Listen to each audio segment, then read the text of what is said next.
தாழ்ந்திட வைப்பதும் சனி பகவானின் செயல் அல்லவா? அந்த கணபதி கரத்தை கண்டவர் தமக்கு சனியின் பார்வை நலம் அல்லவா?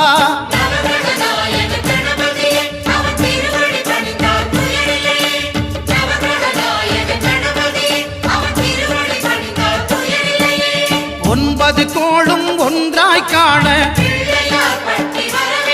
அங்கு கற்பகம் என்னும் கடவுளின் மெய்யில்